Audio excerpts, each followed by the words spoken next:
बिस्मिल्लाहिर्रहमानिर्रहीम। अस्सलाम वालेकुम स्टूडेंट्स, उम्मीद है सब खैरियत से होंगे।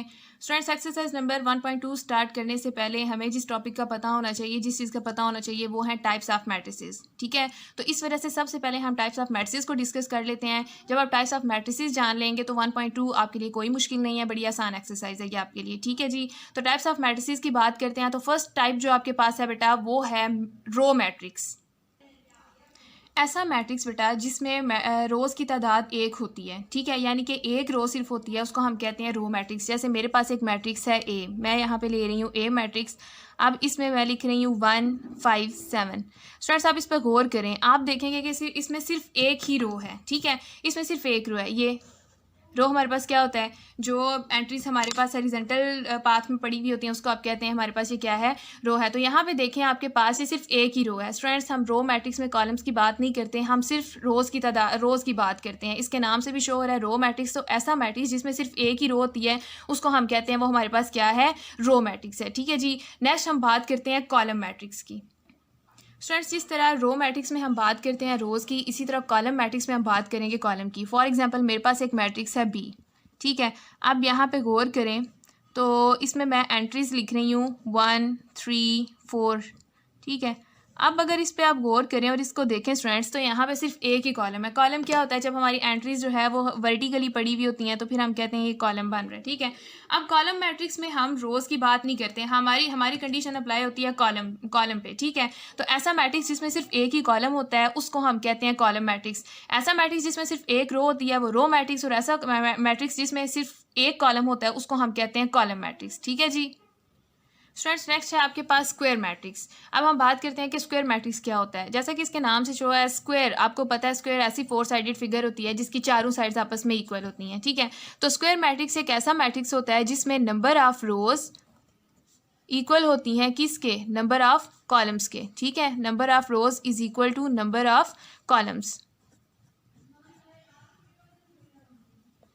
ठीक है, अब फॉर एग्जाम्पल मेरे पास एक यहाँ पे मैट्रिक्स है ए इज इक्वल टू 1 2 5 6। अब अगर इस मैट्रिक्स को देखें स्टूडेंट्स, तो यहाँ पे आप खुद भी देखें कितनी रोज हैं, 2 रोज हैं 1 2, और नंबर ऑफ कॉलम्स कितने हैं 1 2, यानी कि number of rows is equal to number of columns. Number of rows भी आपके पास 2 है और नंबर ऑफ कॉलम्स भी आपके पास 2 हैं। तो जब भी आपके पास number of rows is equal to number of columns हो जाएं किसी मैट्रिक्स में, तो ऐसे मैट्रिक्स को हम कहते हैं हमारे पास क्या है, स्क्वायर मैट्रिक्स है। स्टूडेंट्स, नेक्स्ट है आपके पास रेक्टेंगुलर मैट्रिक्स। अब रेक्टेंगुलर मैट्रिक्स और स्क्वायर मैट्रिक्स ये दोनों एक दूसरे के ऑपोजिट हैं। स्क्वायर मैट्रिक्स में क्या होता है, number of rows is equal to number of columns, लेकिन रेक्टेंगुलर मैट्रिक्स में क्या होता है, number of rows is not equal to number of columns, is not equal to number of columns. ठीक है जी, इसकी भी एक एग्जाम्पल ले लेते हैं। फॉर एग्जाम्पल मेरे पास एक मैट्रिक्स ए है, इसको देखें ज़रा, मैं लिख रही हूँ 1 2 1 3 2 4, ये मैट्रिक्स है एक। अब अगर इसमें देखा जाए तो नंबर ऑफ रोज़ कितनी है 1, नंबर ऑफ कॉलम्स 1 और 2, नंबर ऑफ रोज़ कितनी हो गई 2। ठीक है, 2 रोज़ हैं। अब कॉलम्स की बात की जाए तो नंबर ऑफ कॉलम्स हमारे पास 1 2 3, यानी कि यहाँ पे number of rows is not equal to number of columns. तो जब भी बेटा मैट्रिक्स में ऐसी कंडीशन आ जाए कि number of rows is not equal to number of columns, तो ऐसे मैट्रिक्स को हम कहते हैं रेक्टेंगुलर मैट्रिक्स। स्टूडेंट्स, नेक्स्ट है आपके पास नल आर जीरो मैट्रिक्स। बड़ा आसान मैट्रिक्स है, जैसे कि इसके नाम से शो हो रहा है नल आर जीरो मैट्रिक्स। तो ये हमारे पास एक ऐसा मैट्रिक्स होगा जिसमें सारे एलिमेंट्स यानी कि सारी एंट्रीज आपके पास क्या हो जाएं, जीरो हो जाएं। ये भी 0 0 0 0। ठीक है, ये अब देखें ये एक ऐसा मैट्रिक्स है जिसमें सारे एलिमेंट्स जीरो हैं, इस वजह से हम इसको बोलेंगे जीरो मैट्रिक्स, और इसका दूसरा नाम नल मैट्रिक्स। इसी तरह एक और अगर एग्जाम्पल ले लें बी इज इक्वल टू, तो ये आपके पास है 0 0, ये भी आपके पास एक और मैट्रिक्स हो गया। तो ये 2 एग्जाम्पल्स हैं आपके पास नल आर जीरो मैट्रिक्स। अब सर आप लोग सोच रहे होंगे कि ये नल और जीरो मैट्रिक्स, लेकिन ये स्क्वायर मैट्रिक्स भी है। अगर इसको देखें तो ये रो मैट्रिक्स भी है, क्योंकि इसमें एक रो है तो ये रो मैट्रिक्स बन गया। इसमें 2 रोज और 2 ही कॉलम्स हैं, तो ये जो है वो स्क्वायर मैट्रिक्स बन गया ए यहाँ पे। लेकिन स्टूडेंट्स देखें, हम जब भी हमारे पास ये कंडीशन, जब भी हमारे पास कोई मैट्रिक्स हो, वो रो हो वो कॉलम हो, जब भी उसका एलिमेंट जो है वो आपको सारे एलिमेंट जीरो नजर आ गए, इट मीन्स कि वो नल और जीरो मैट्रिक्स है। फिर उसमें एक ज़्यादा कंडीशन होती है, रो और कॉलम के साथ साथ जो है उसमें हर एलिमेंट जीरो भी होता है। तो जब ये कंडीशन होती है तो बेटा आप कहते हैं कि वो कौन सा मैट्रिक्स है, नल और जीरो मैट्रिक्स। जब आपने देखा कि आपके पास मैट्रिक्स में सारे एलिमेंट्स जो हैं, सारी एंट्री जीरो हैं, तो वो कौन सा मैट्रिक्स होगा, नल और जीरो मैट्रिक्स। उसका एक स्पेसिफिक नाम है, वो है नल और जीरो मैट्रिक्स। स्टूडेंट्स नेक्स्ट है आपके पास ट्रांसपोज ऑफ अ मैट्रिक्स के एक मैट्रिक्स का ट्रांसपोज क्या होता है।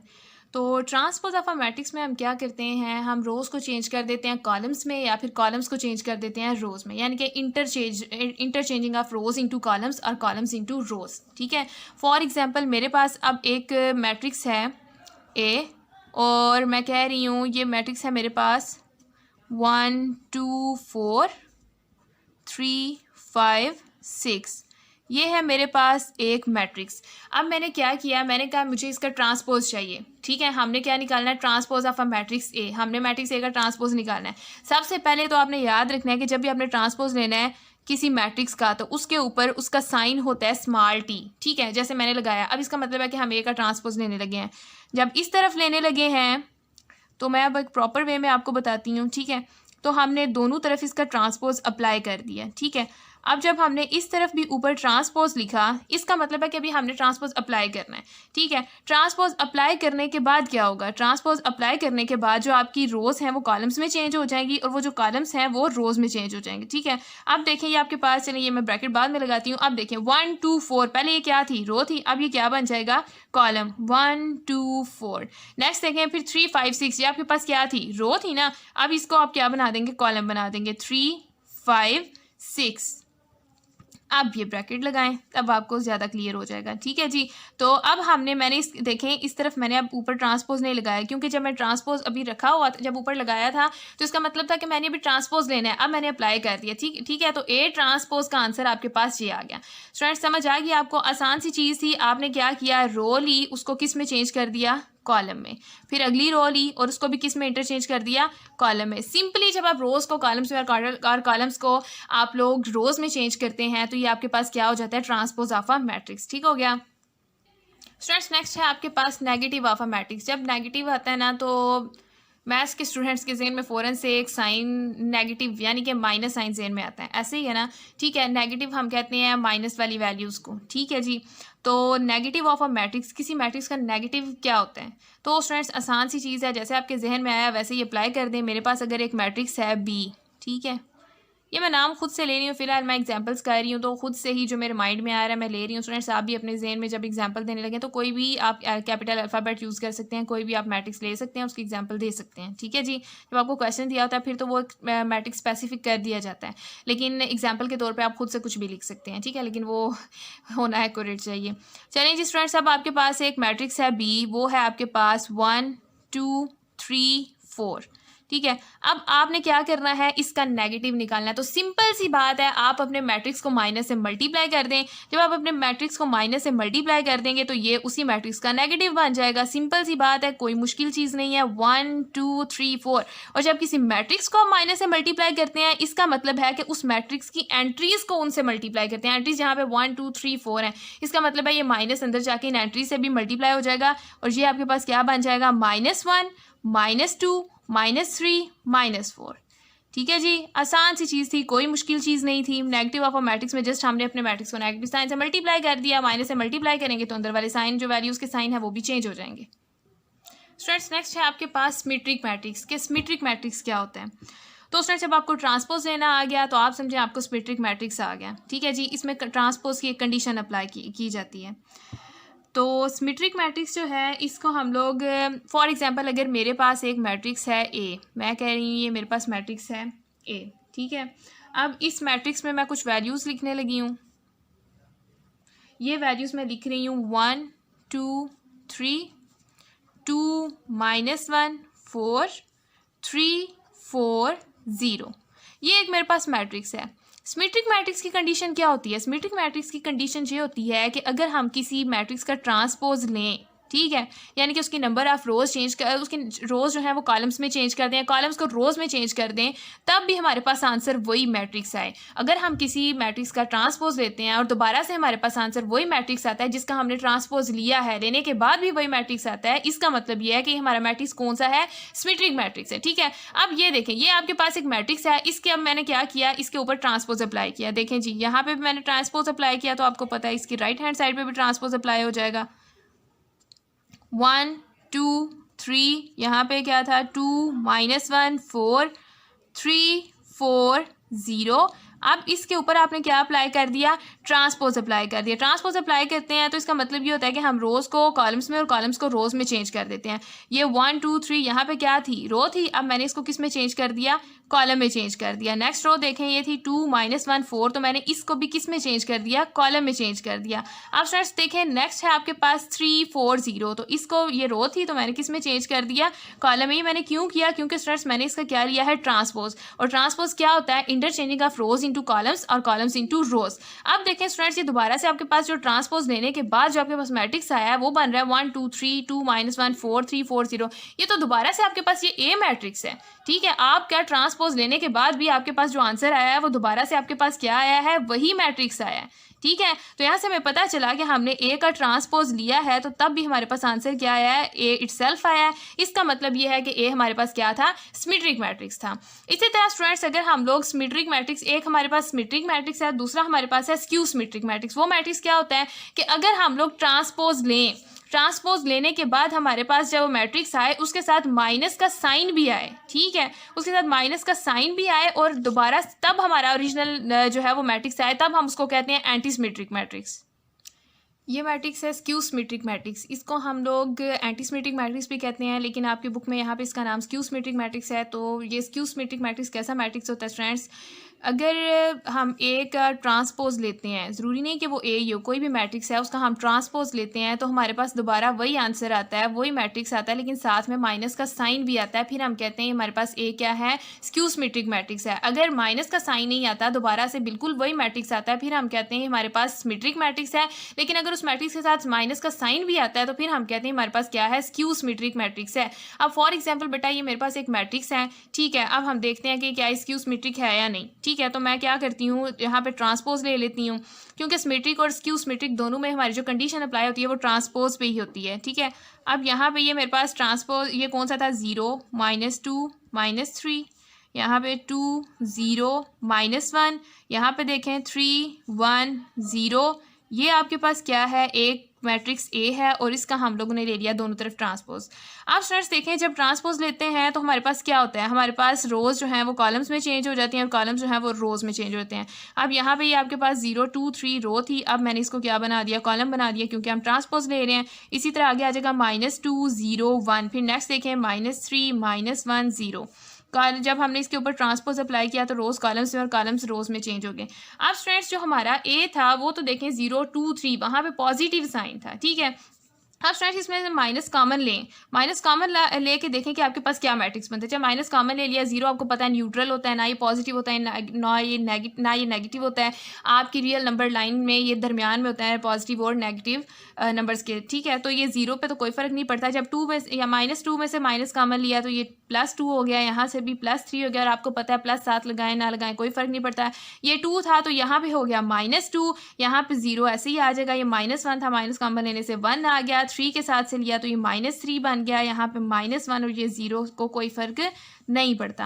अब स्टूडेंट्स, जब भी आपको पता है माइनस कॉमन लें या माइनस से अंदर मल्टीप्लाई करें हम कहीं पे भी, तो साइन जो होते हैं वो चेंज हो जाते हैं। इस वजह से जब मैंने यहाँ से माइनस कॉमन लिया है तो यहाँ से सारे साइन जो है वो चेंज हो गए हैं। ठीक है जी, अब नेक्स्ट आप देखें, ये तो हमारे पास माइनस ऐसे ही। अब ये देखें, ये आपको लग रहा है, देखा ज़रूर लग रहा होगा, क्योंकि स्टूडेंट्स ये देखें, ये हमारे पास ये मैट्रिक्स है 0 2 3 -2 0 1 -3 -1 0, लेकिन साथ में साइन किसका आ रहा है, माइनस का आ रहा है। इसका मतलब ये है कि ट्रांसपोज लेने के बाद मैट्रिक्स तो वही आ रहा है, लेकिन साथ में माइनस का साइन भी आ रहा है।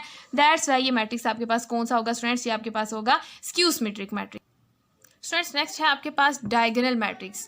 अब डायगोनल मैट्रिक्स के लिए बेटा जो फर्स्ट कंडीशन होती है वो ये होती है कि पहले तो ये स्क्वायर मैट्रिक्स होना चाहिए, यानी कि डायगोनल मैट्रिक्स हम तब बोल सकते हैं, फर्स्ट कंडीशन उसमें ये हो कि अगर कोई मैट्रिक्स जो है वो स्क्वायर मैट्रिक्स हो। स्क्वायर मैट्रिक्स अभी अभी आपने पढ़ा है जिसमें number of rows is equal to number of columns हों, ठीक है जी। तो डायगोनल मैट्रिक्स सबसे पहले तो एक स्क्वायर मैट्रिक्स होता है। उसके बाद नेक्स्ट इसकी कंडीशन क्या होती है, नेक्स्ट इसकी कंडीशन ये होती है कि आपके पास जो भी मैट्रिक्स हो, ठीक है, मैं यहाँ पे एक स्क्वायर मैट्रिक्स लेने लगी हूँ, ठीक है, 2x2 का ऐसा मैट्रिक्स जिसमें डायगोनल के अलावा बाकी तमाम एलिमेंट्स जो हैं वो ज़ीरो हों। अब यहाँ पे देखें ये 0 0, लेकिन डायगोनल के एलिमेंट्स जो हैं वो नॉन ज़ीरो हैं। तो आपने यहाँ पे ये ध्यान रखना है कि यहाँ पे जो आपके पास मैट्रिक्स हो, सबसे पहले तो वो स्क्वायर मैट्रिक्स हो, दूसरे उसके डायगोनल के जो एलिमेंट्स होते हैं ना उनमें से कम एक एलिमेंट ऐसा ज़रूर होना चाहिए जो ज़ीरो ना हो और बाकी सारे एलिमेंट्स जो हैं वो ज़ीरो होने चाहिए।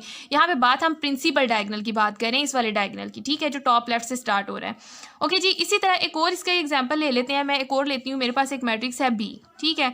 अब ये देखें तो ये 1 2 3 4 0, सॉरी ये मैंने नहीं, ओके स्टूडेंट्स एक और एग्जांपल लेते हैं, ठीक है। ए आपको पता चल गया ये डायगोनल मैट्रिक्स है क्योंकि इसमें डायगोनल के अलावा बाकी तमाम एलिमेंट्स जो हैं वो जीरो हैं। अब एक और एग्जांपल लेते हैं, तो ये भी हम एक स्क्वायर मैट्रिक्स लेंगे, यानी कि जिसमें नंबर ऑफ रोज़ की तादाद नंबर ऑफ कॉलम्स के इक्वल हो, ठीक है। और उसमें भी हम ये देखेंगे कि हमारा जो यहाँ पे लाइक 2 0 0 0 0 0 0 0 1। अब अगर आप लोग ये वाला मैट्रिक्स देखें स्टूडेंट्स, तो यहाँ पे जो मेन जो डायगोनल बन रहा है वो यहाँ पे बन रहा है, ठीक है। बाकी सारे एलिमेंट्स क्या है, जीरो है। तो हमने ये देखा कि जो इसका डायगोनल है उसके डायगोनल में कम से कम एक एलिमेंट ऐसा ज़रूर होना चाहिए जो कि ज़ीरो ना हो, ठीक है, जो कि ज़ीरो ना हो। अब आपने इस चीज़ को ध्यान से समझना है, ये वाला आपके पास डायगोनल है, ठीक है। तो यहाँ पे तो 3 एलिमेंट्स हैं इस डायगोनल में, तो हमने ये कोशिश करनी है, हमने ये देखना है कि इस डायगोनल में कम से कम एक एलिमेंट ऐसा हो जो कि ज़ीरो ना हो। तो बेटा बिल्कुल हमारी तो ये कंडीशन फुलफिल हो रही है, क्योंकि यहाँ पे देखें ये 2 ये भी जो है ज़ीरो नहीं है, यहाँ पे 1 ये भी नॉन ज़ीरो है। इसका मतलब है कि एक तो ज़रूर ऐसा होना चाहिए कि जो नॉन डायगोनल हो, एक से ज़्यादा वो तीनों के तीनों हो सकते हैं, या फिर कोई 2 एलिमेंट हो सकते हैं जो नॉन ज़ीरो हो, लेकिन कम से कम एक ज़रूर होना चाहिए। अब एक और एग्जांपल ले लेते हैं, ये देखें C इज इक्वल टू, ये देखें यहाँ मैं लिख रही हूँ 3 0 0 0। अब ये क्या है, ये भी एक डायगोनल मैट्रिक्स है। क्यों ये एक डायगोनल मैट्रिक्स है, क्योंकि ये देखें ये इसका डायगोनल बन रहा है और इस डायगोनल में भी आपके पास क्या है, एक कम से कम उसने बोला हुआ है एक नॉन जीरो ज़रूर होना चाहिए। तो यहाँ पे ये देखें 3 ये ज़ीरो तो नहीं है, इसका मतलब ये नॉन ज़ीरो है, ठीक है, ये नॉन ज़ीरो है, लेकिन इसके अलावा इस डायगोनल के अलावा बाकी तमाम एलिमेंट्स जीरो हैं। तो इसका मतलब ये हो गया कि क्या हो गया, डायगोनल मैट्रिक्स। डायगोनल मैट्रिक्स के लिए पहली कंडीशन स्टूडेंट्स ये होनी चाहिए कि स्क्वायर मैट्रिक्स होना चाहिए, दूसरी कंडीशन ये होनी चाहिए कि डायगोनल के अलावा तमाम एलिमेंट्स जो हैं वो जीरो होने चाहिए, तीसरी कंडीशन ये होती है कि डायगोनल में कम से कम एक एलिमेंट ऐसा ज़रूर होना चाहिए कि जो नॉन ज़ीरो हो। वो 3 के तीनों भी हो सकते हैं नॉन ज़ीरो, वो एक भी नॉन ज़ीरो हो सकता है, वो 2 भी नॉन ज़ीरो हो सकते हैं, लेकिन कंडीशन अप्लाई होती है कि मिनिमम एक ज़रूर ऐसा होना चाहिए इसमें एलिमेंट आपके डायगोनल में जो कि नॉन ज़ीरो हो, ठीक हो गया। अब नेक्स्ट मूव करते हैं स्केलर मैट्रिक्स की तरफ। बेटा स्केलर मैट्रिक्स ये एक ऐसा मैट्रिक्स है जो सबसे पहले तो डायगोनल मैट्रिक्स होना चाहिए। कौन सा मैट्रिक्स होना चाहिए, डायगोनल मैट्रिक्स होना चाहिए। और आपको पता है डायगोनल होगा तो ऑब्वियसली वो मैट्रिक्स जो है वो स्क्वायर भी होगा, क्योंकि डायगोनल मैट्रिक्स पे पहले कंडीशन होती है कि वो स्क्वायर मैट्रिक्स हो, ठीक है जी। तो एक ऐसा डायगोनल मैट्रिक्स अब देखते हैं कि आगे क्या मैं कहने लगी हूँ ये देखें जी, आपके पास एक मैट्रिक्स है A, ठीक है। अब डायगोनल मैट्रिक्स है तो ऑब्वियसली बात है कि डायगोनल के एलिमेंट्स तो हमारे होंगे नॉन ज़ीरो, ठीक है, कम से कम एक नॉन ज़ीरो होना चाहिए, वो तो डायगोनल की आगे कंडीशन है ना। अभी हम पढ़ने लगे हैं कि स्केलर मैट्रिक्स। अब देखें मैंने तो आपको आहिस्ता आहिस्ता ज़रा बताया, अब यही पहले डायगोनल गया फिर है। स्टूडेंट्स बात करते हैं जी स्केलर मैट्रिक्स एक ऐसा डायगोनल मैट्रिक्स होता है जिसके डायगोनल के तमाम एलिमेंट्स जो हैं, डायगोनल में तमाम एलिमेंट्स जो हैं वो नॉन ज़ीरो भी होने चाहिए और नॉन यूनिटी भी होने चाहिए, ठीक है, और सबसे इंपॉर्टेंट कंडीशन वो सेम होने चाहिए। ऐसा डायगोनल मैट्रिक्स जिसके डायगोनल के सारे एलिमेंट्स एक जैसे होते हैं, सेम होते हैं, उनको हम कहते हैं वो हमारे पास स्केलर मैट्रिक्स है। अब यहाँ पे के का मतलब ये है कि जो एलिमेंट इधर होगा वही दो एलिमेंट्स यहाँ पे भी होंगे, और साथ में कंडीशन ये भी अप्लाई होती है के इज़ नॉट इक्वल टू 0 1, के 0 भी नहीं होना चाहिए 1 भी नहीं होना चाहिए। अब स्टूडेंट 0 इस वजह से नहीं होना चाहिए कि अगर 0 हो गया तो ऑब्वियसली बात है ये आपके पास कौन सा मैट्रिक्स, नल मैट्रिक्स बन जाएगा। वो तो कंडीशन हम पढ़ चुके हैं, अब हम पढ़ रहे हैं स्केलर मैट्रिक्स। अगर हम इसको 1 1 1 कह दें तो फिर ये एक और मैट्रिक्स है जिसको हम आइडेंटिटी या यूनिट मैट्रिक्स कहते हैं, वो हम बाद में डिस्कस करने लगे हैं, ठीक है। तो वो दूसरी टाइप्स बन जाती हैं। स्केलर मैट्रिक्स के लिए बस आपने ये याद रखना है कि जो आपके पास ऐसा डायगोनल मैट्रिक्स जिसमें डायगोनल के एलिमेंट्स जो होते हैं वो सारे सेम होते हैं, वो 0 भी नहीं होने चाहिए और 1 भी नहीं होना चाहिए। इसकी एग्जांपल एक ले लेते हैं। मेरे पास एक है यहाँ पे, ये देखें 2 0 0, सॉरी यहाँ पे 0 2, ठीक है। अब ये आपके पास क्या हो गया, ये आपके पास एक ऐसा मैट्रिक्स है जिसमें डायगोनल के एलिमेंट्स जो है, मेन डायगोनल के एलिमेंट्स क्या हो गए आपके पास, सेम हो गए हैं, ठीक है जी। और बाकी एलिमेंट्स ये भी 0 है, ये भी 2 0 हो गए। तो इसका मतलब है ये आपके पास क्या है, स्केलर मैट्रिक्स। जिसके डायगोनल के तमाम एलिमेंट्स एक जैसे हो जाएं बेटा, उनको हम कहते हैं स्केलर मैट्रिक्स। अब नेक्स्ट है आपके पास बेटा, नेक्स्ट है आपके पास आइडेंटिटी मैट्रिक्स। तो ये कैसा मैट्रिक्स है, सबसे पहले तो ये भी हमारे पास क्या होना चाहिए, डायगोनल मैट्रिक्स होता है। सबसे पहले हमारे पास क्या होता है, डायगोनल मैट्रिक्स, ठीक है जी। उसके बाद हम बात करते हैं कि अगर इसके डायगोनल के तमाम एलिमेंट्स 1 हो जाएं तो हम आइडेंटिटी मैट्रिक्स कहते हैं, ठीक है। इसको जैसे हमने पिछला ये भी पढ़ा स्केलर मैट्रिक्स, तो वहाँ पर मैंने पहले बोला कि इज़ नॉट इक्वल टू 0 और 1 होगा, क्योंकि अगर 0 हम बोलेंगे तो नल हो जाएगा, 1 हम बोलेंगे तो वो आइडेंटिटी हो जाएगा, ठीक है। और ये एक अलग से मैट्रिक्स है। तो ऐसा मैट्रिक्स जिसमें जो पहले मतलब ऐसा डायगोनल मैट्रिक्स जिसमें डायगोनल के एलिमेंट्स जो हैं वो 1 हो, सारे डायगोनल के एलिमेंट्स 1 हो, उसको हम कहते हैं आइडेंटिटी मैट्रिक्स। बेटा इसका दूसरा नाम है यूनिट मैट्रिक्स। इसको हम क्या कहते हैं, यूनिट मैट्रिक्स भी कहते हैं। और यहाँ पे आपने याद रखना है कि जो आइडेंटिटी मैट्रिक्स को मोस्टली हम डिनोट करते हैं, जो मतलब इसकी डिनोट इसको किया जाता है वो आई से डिनोट किया जाता है, ठीक है जी।